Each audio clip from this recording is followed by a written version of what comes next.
प्रत्यंगिरे परे देवी सर्वशत्रु निवारणी सर्वत्र सर्वकार्येषु विजयं देहि मे सदा। ओम शं भक्तज्वालाजिह्वे करालवक्त्रे करालदंशे प्रत्यंगिरे चं ह्रीं ॐ नमः। ఓం శ్రీమాత్రే నమః. ఓం శ్రీ గురుభ్యో నమః. అందరికీ నమస్కారాలండి.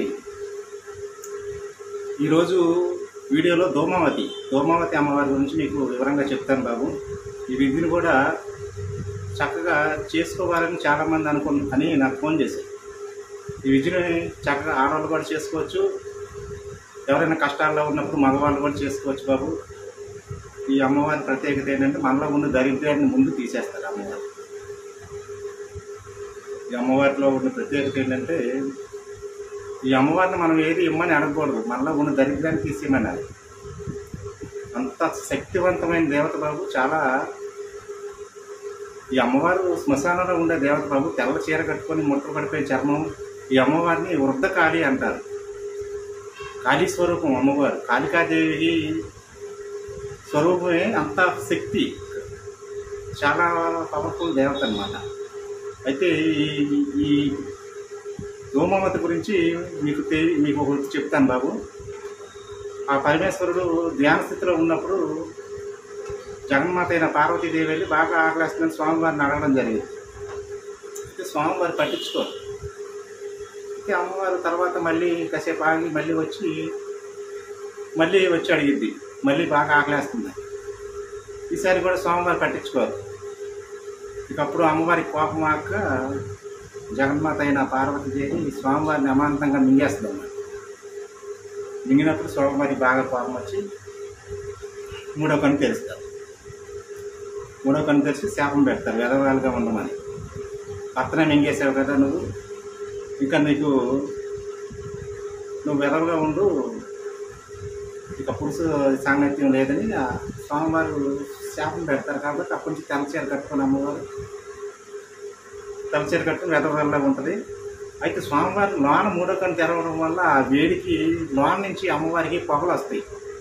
దోమరం అంటే పొగ, దోమావతి అంటే తెల్లని పొగలో ఉంటారు బాబు అమ్మవారు.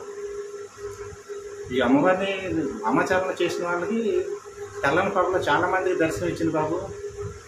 మేము సాధన నేర్చుకునే టైంలో నాతో పాటు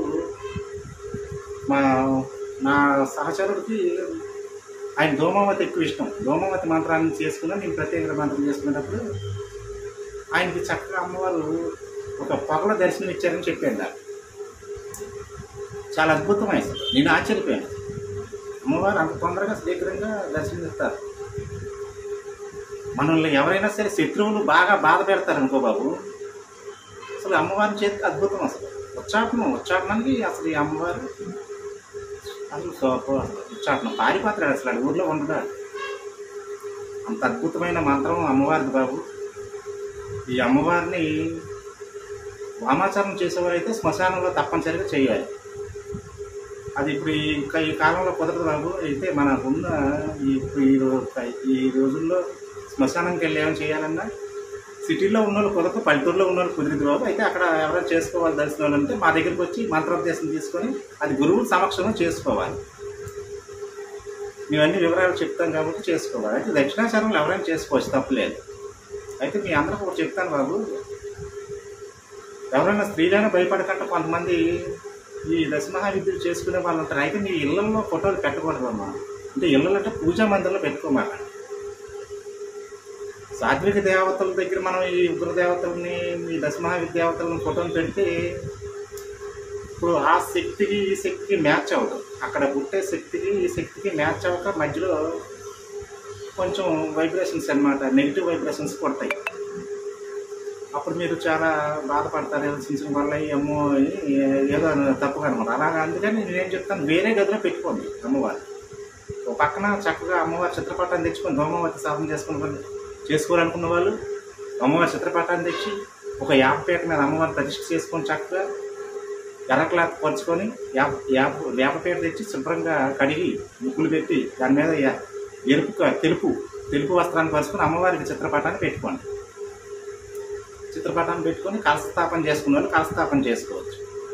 కలస్థాపన చేసుకొని అఖండ దీపం పెట్టాలనుకున్న వాళ్ళు పెట్టుకోవచ్చు. లేదు మేము చేయలేము అనుకున్న వాళ్ళు మామూలుగానే ఈ మంత్రాన్ని రోజు రాత్రిపూట చేసుకోండి బాబు. రాత్రిపూట 9 నుంచి 12 దాకా మీకు కుదిరితే. అంటే తెల్లారి ఆఫీస్కి వెళ్ళాల్సిన వాళ్ళు, పనులకు వెళ్ళాల్సిన వాళ్ళు 9 నుంచి 10:30, 11 దాకా చేసుకోండి. లేదనుకున్న వాళ్ళు 10 నుంచి 12 దాకా చేసుకోండి. ఉదయం కూడా బ్రహ్మముహూర్తంలో చేసుకోవచ్చు, తప్పేం లేదు. అయితే ఈ మంత్రాన్ని చేసేటప్పుడు ముందు ఇలాంటి దశమహావిద్యావతను మనం సాధన చేసేటప్పుడు తప్పనిసరిగా మీ కులదేవత అనుమతి తీసుకోవాలి. మీ కులదేవత కొబ్బరికాయ కొట్టి, అమ్మ నేను ఈ రోజు నుంచి ఈ దోమావతి అమ్మవారిని నేను సాధన చేస్తానని చెప్పి మీ కులదేవత, మీ గ్రామ దేవత అనుమతి తీసుకున్నాకే ఇలాంటి విద్యలు చేయాలి. అది ఒక రకం బాబు. తర్వాత ఇంకోటి ఏంటంటే ఈ దోమావతిని చేసేటప్పుడు కొద్ది కష్టాలు వస్తాయి. ఎందుకంటే మన ఇంట్లో ఈవిడికి మొత్తం మన దరిద్రాన్ని మొత్తం తుడిచిపెట్టుకోవడం, ఇచ్చేది ఏం లేదు. ఈవిడేం మనం అడగకూడదు. ఇప్పుడు అందుకని ఈ మంత్రానికి ఏంటి, ఋషి వచ్చి పిప్పలాది ఋషి బాబు, ఋషి ఛాందస్. అయితే అమ్మవారు జ్యేష్ఠాదేవి, ధూమ్ బీజానికి శక్తి, స్వాహ శక్తి కీలకు జ్యేష్ఠాదేవి. ఈ మంత్రాన్ని చక్కగా 41 రోజుల పాటు, 21 రోజుల పాటు మీకు నచ్చినట్టు మీకు ఏమైనా చేసుకోవాలనుకునే వాళ్ళు చక్కగా చేసుకోండి బాబు. అయితే అమ్మవారిని సాధన చేసేటప్పుడు ఈ దోమావతిని చేసినప్పుడు చాలా జాగ్రత్తగా నియమాలు ఉంటాయి బాబు. ఏకభక్తం చేయాలి.